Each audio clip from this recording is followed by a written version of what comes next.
అనకాపల్లి లోక్సభ నియోజకవర్గంలో జనసేన నేత నాగబాబు కాకరేపుతున్నారు. గత 10 రోజులుగా అనకాపల్లి పరిధిలోని 7 నియోజకవర్గాల్లో సుడిగాలి పర్యటన చేస్తున్న నాగబాబు వచ్చే ఎన్నికల్లో పోటీ చేస్తారనే సంకేతాలు పంపుతుండడం హీట్ పుట్టిస్తోంది.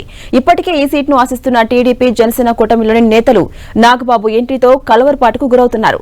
అసలు నాగబాబు అనకాపల్లిపై కన్నేయడానికి కారణమేంటి? నాగబాబు ఎంట్రీతో టీడీపీ జనసేన నేతల ఆశలు అడియాసలేనా?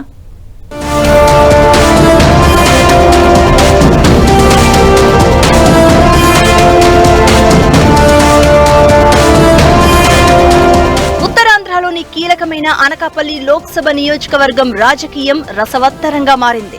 ముఖ్యంగా టీడీపీ జనసేన పార్టీలకు ఈ సీటు చిక్కుముడిగా మారే పరిస్థితి కనిపిస్తోంది. 2 పార్టీల నుంచి పలువురు నేతలు అనకాపల్లి నుంచి లోక్సభకు పోటీ చేయాలని కోరుకుంటూ ఉండడం, ఇప్పుడు సడన్ గా జనసేన రాష్ట్ర ప్రధాన కార్యదర్శి సినీ నటుడు నాగబాబు అనకాపల్లిలో కర్చీఫ్ వేయడంతో రాజకీయం ఆసక్తి రేపుతోంది.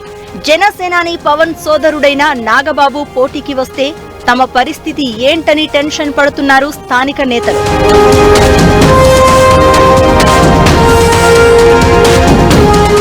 Anakapalli sitting MP doctor Bheesetti Satyavathi YCP కాగా ఆమెకు కూడా ఇంతవరకు టికెట్ కన్ఫర్మ్ కాలేదు. రాష్ట్రంలో సుమారు 17 ఎంపీ స్థానాల్లో మార్పులు చేపట్టిన వైసీపీ అనకాపల్లిని ఇంకా పెండింగ్ లో పెట్టింది. ఇక్కడి నుంచి రాష్ట్ర మంత్రి గుడివాడ అమరనాథ్తో సహా పలువురి పేర్లు పరిశీలిస్తోంది. ఇదే సమయంలో టీడీపీ జనసేన కూటమి నుంచి చాలా మంది పేర్లు ప్రచారంలోకి వచ్చాయి. టీడీపీ సీనియర్ నేత అయ్యన్న పాత్రుడు కుమారుడు చింతకాయల విజయ్తో పాటు రియల్ ఎస్టేట్ వ్యాపారి భైరా దిలీప్ చక్రవర్తితో పాటు జనసేన నేత కొణతాల రామకృష్ణ పేర్లు కొన్నాళ్లుగా ప్రచారం జరుగుతున్నాయి. ముఖ్యంగా చింతకాయల విజయ్ తనకు అవకాశం ఇవ్వాలని పార్టీపై తీవ్ర ఒత్తిడి తెస్తున్నారు. దిలీప్ చక్రవర్తి అయితే తనదే టికెట్ అనే నమ్మకంతో కార్యకర్తలు ద్వితీయ, తృతీయ శ్రేణి నాయకులను కలుస్తూ మద్దతు కూడగడుతున్నారు.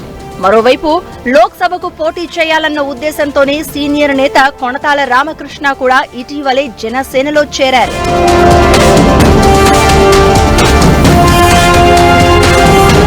ఇలా ముగ్గురు నేతలు ఎంపీ సీటుపై ఆశలు పెట్టుకోగా నాగబాబు తుఫాన్లా ఎంట్రీ ఇచ్చారు. దీంతో ముగ్గురు నేతలు షాక్ తిన్నారు. అయితే తన రాకతో ఆశావహులు అసంతృప్తి చెందుతున్నారని పసిగట్టిన నాగబాబు వారిలో అసంతృప్తి పోగొట్టడానికి ప్రయత్నాలు మొదలు పెట్టడంతో అనకాపల్లిలో నాగబాబు ఖాయంగా పోటీ చేస్తారనే టాక్ ఊపందుకుంది. నాగబాబు వచ్చినా ఆయన కార్యక్రమాలకు వెళ్లకుండా ముఖం చాటేసిన కొణతాల రామకృష్ణ తన వ్యతిరేకత తెలియచేశారు. ఇది గ్రహించి నాగబాబు నేరుగా రామకృష్ణ ఇంటికి వెళ్లడంతో ఆయనలో అసంతృప్తి చల్లారిందని అంటున్నారు. సొంత పార్టీని చక్కబెట్టుకున్న నాగబాబు టీడీపీ నేతలను ఎలా దారికి తెచ్చుకుంటారనేది ఆసక్తికరంగా మారింది.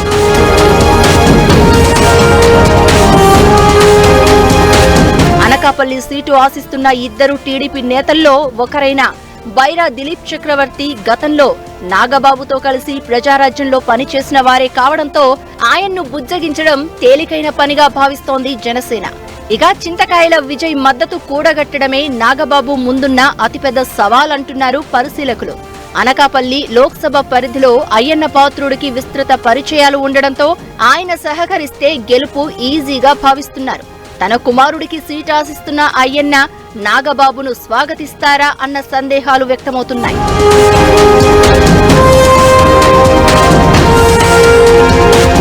మరోవైపు అనకాపల్లిపై ఫోకస్ పెట్టిన నాగబాబు తన పని చకచకా చేసుకుపోతున్నారు. స్థానికేతరుడు అనే విమర్శలు తలెత్తకుండా ముందు జాగ్రత్తగా యలమంచిలి లేదా అచ్యుతాపురంలో ఎక్కడో ఓ చోట ఇల్లు తీసుకోవాలని భావిస్తున్నారు. ఇప్పటికే అచ్యుతాపురంలో ఓ జనసేన లీడర్ ఇంటిని పరిశీలించారంటున్నారు. నాగబాబు ఏర్పాట్లు పరిశీలిస్తే వచ్చే ఎన్నికల్లో ఆయన అనకాపల్లి నుంచి పోటీ చేయడం ఖాయమని అంటున్నారు పరిశీలకులు.